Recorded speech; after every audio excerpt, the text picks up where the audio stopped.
abraço para o Luiz Megali, no Café com o Jornal. Bom dia, estou aqui com a canequinha igual a sua que me deram de presente. É bonita, né? Também ao Felipe Bueno, não, ao Rafael Colombo, que está no Band News TV. Eu faço uma salada de frutas incríveis aqui todo dia. Bom dia, Rafael Colombo, meu querido. Bom dia a toda a equipe do Band News TV. Todos sintonizados agora nos estúdios da Band News FM. Mas eu dizia que a Tatiana Vasconcelos me sugeriu que fizesse um sorteio do assunto que a gente vai tratar hoje, conversar hoje na entrada. Então aqui, ela fez um monte de papelzinho, botou dentro da xicrinha aqui, da canequinha do Café com o Jornal para a gente sortear. Eu vou tirar um apenas aleatoriamente, só para a gente ver o que deu, qual é o assunto aqui. Manifestação contra impeachment em 25 estados. Também tem outros assuntos, a gente vai mostrar todos eles rapidamente, vou tentar correr aqui. Só para ficar na linha do que está sorteado. Tantos foram os assuntos ontem que ninguém conseguiu desligar os... Quem tenha interesse nesse tipo de assunto também é bom chamar a atenção. Não conseguiu tirar os olhos da televisão, os ouvidos do rádio, das agências de notícia, porque a cada minuto vinha uma bomba, né? Uma notícia nova. E não que anteontem tenha sido diferente, ou transantontem. Entendeu? Não tem, todo dia tem sido um pupurri de emoções muito intensas. Eu arrisco dizer que muito positivas, num certo sentido, porque a população está acompanhando, está se envolvendo, está discutindo. Esses assuntos tornaram-se assuntos cotidianos da população. E é bom que a população discuta esses temas e fique atenta a eles, porque eles vão determinar os rumos do país nos próximos muitos anos. Estou falando, evidentemente, principalmente das questões que estão envolvendo aí a Lava Jato e a apuração de casos de corrupção e tudo mais. Esse é a grande página que o Brasil está vivendo. O resto é transitório. Impeachment, Cunha, sabe, essa lameira toda, essa crise política nojenta, rompimento com o PMDB, conspiração de Temer, tudo isso a gente fala, mas é transitório. O que é a essência hoje, que está acontecendo de essencial para o Brasil hoje é a Lava Jato. Essa está mexendo no tumor, está indo lá dentro, tentando extirpar, se não inteiramente, uma boa parte dele, para a gente aí cair num padrão de quimioterapia, radioterapia, para ver se enfrenta esse problema de uma maneira definitiva.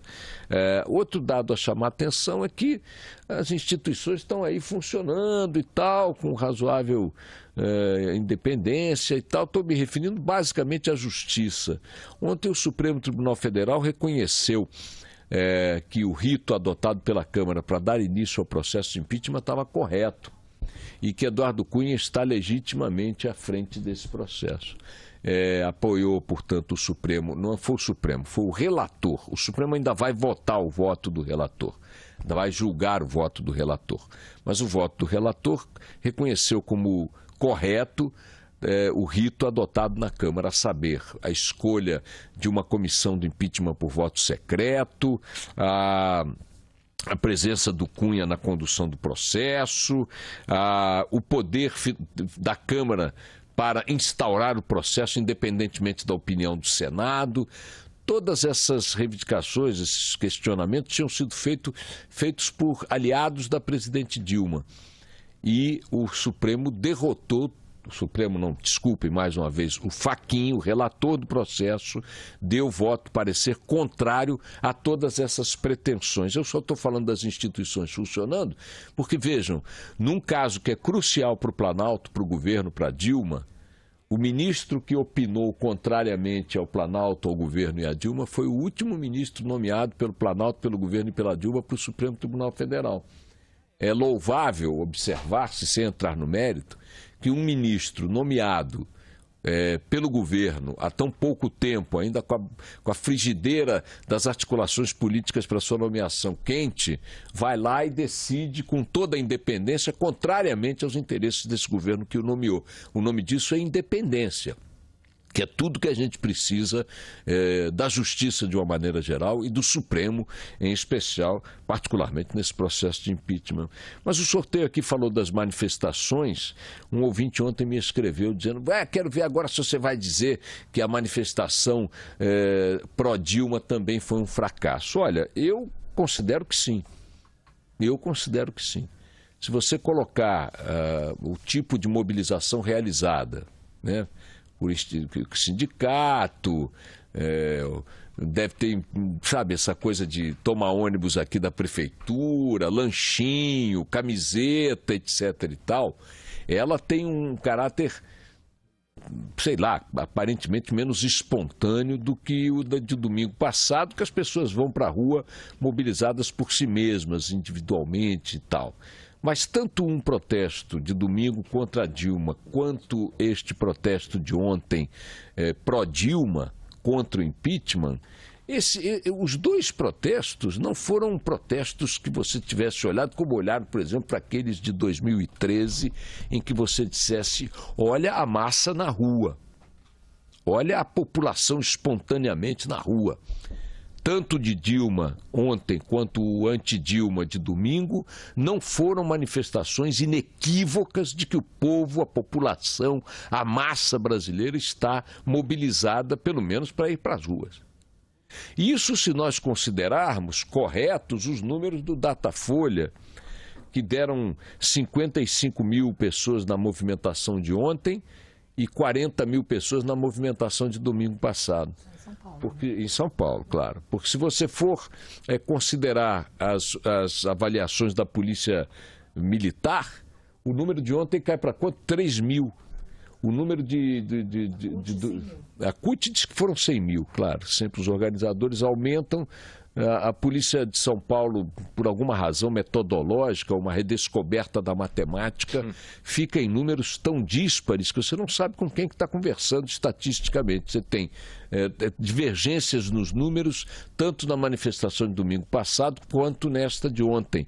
Mas, de qualquer maneira, quer numa, quer noutra, quem já viu, para usar ainda só a região de São Paulo, a Avenida Paulista, principal avenida de São Paulo, tomada pela população, sabe que não foi isso que aconteceu ontem e sabe que não foi isso que aconteceu domingo.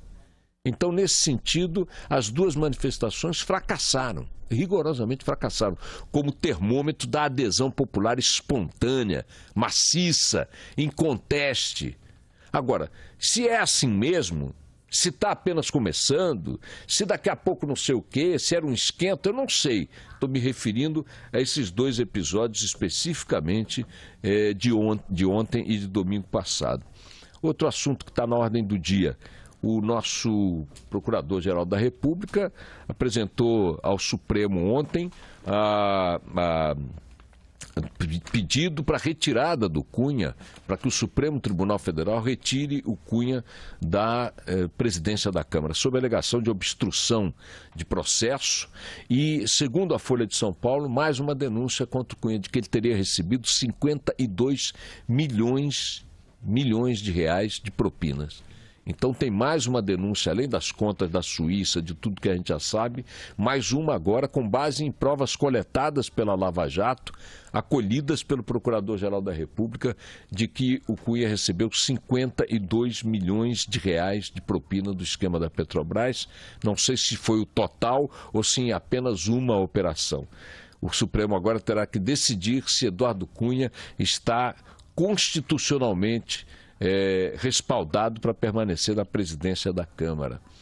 Também na canequinha de sorteio aqui da Tatiana Vasconcelos tem um assunto que está na ordem do dia. Bom, não esquecer de um que é importante. O mensalão tucano finalmente andou.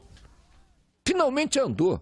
A Justiça de Belo Horizonte, a Justiça de Minas, perdão, condenou o ex-presidente do PSDB e ex-governador de Minas, mas é ex-presidente do PSDB, atenção, ex-governador de Minas, Eduardo Azeredo, a 20 anos de prisão, 20 anos e 10 meses de prisão por envolvimento no mensalão tucano, que nada mais foi do que um esquema de desvio de verba pública para financiar a campanha eleitoral de 1998 do PSDB. Então saiu a primeira condenação, e bastante expressiva, da Justiça Mineira contra o tucanaço plumado, Eduardo Azeredo, 20 anos de cadeia, 20 anos e 10 meses. E, finalmente, o assunto que está, na minha opinião, aí, mobilizando mais as pessoas porque diz respeito ao varejo, ao dia a dia da vida delas, que é esse negócio do WhatsApp ter sido retirado do ar. Rapidamente, para dar informação, o site Consultor Jurídico, especializado em assuntos da justiça, revelou que a causa da punição sofrida pelo WhatsApp teria sido a desobediência a uma determinação para entregar dados da comunicação de um suspeito de envolvimento com o PCC, a Organização Criminosa de São Paulo, em junho deste ano. A Justiça foi lá, disse, olha, me dá aqui os dados da comunicação, o WhatsApp desse cara aqui que está sendo investigado por envolvimento no PCC. E o WhatsApp negou essas informações à Justiça. Isso segundo o consultor jurídico, ninguém sabia, ninguém sabe qual foi a causa dessa punição, mas seria essa, segundo o consultor jurídico. E aí o WhatsApp tomou uma lambada ontem de 48 horas fora do ar. Fato que está sendo lamentado por milhões de pessoas, mas comemorado por algumas. Por exemplo, o nosso ouvinte Cláudio Nicolai, de São Caetano do Sul, disse, Boechat, me ligou cedinho hoje, 7 horas e 4 minutos. Boechat, eu estou encantado com essa proibição do WhatsApp. Por que, Cláudio Nicolai? Está todo mundo reclamando. Boechat, as pessoas estão se dando bom dia. Eu entrei na padaria e falei, bom dia? E as pessoas, bom dia. No trânsito, Boechat, ninguém está de cabeça baixa. Boechat, o sinal abre e os carros saem. Eles andam. Então, a Tatiana está mostrando aqui o que? Não entendi nada. Eu vou ler. Isso. O nosso ouvinte Marcelo, ele diz, o busão tá zen. O busão tá zen. Tem casal brigando pelo WhatsApp e nem chefe cobrando logo cedo. Fora o silêncio sem o som da chamada. O nosso Cláudio Nicolai de São Caetano do Sul, Megali, Felipe Bueno, Tatiana Vasconcelos, Rafael Colombo, está propondo o seguinte, que proíbam o WhatsApp na noite de Natal. Para as pessoas se cumprimentarem, confraternizarem. Viva o nosso Cláudio Nicolai de São Caetano do Sul com a sua belíssima ideia.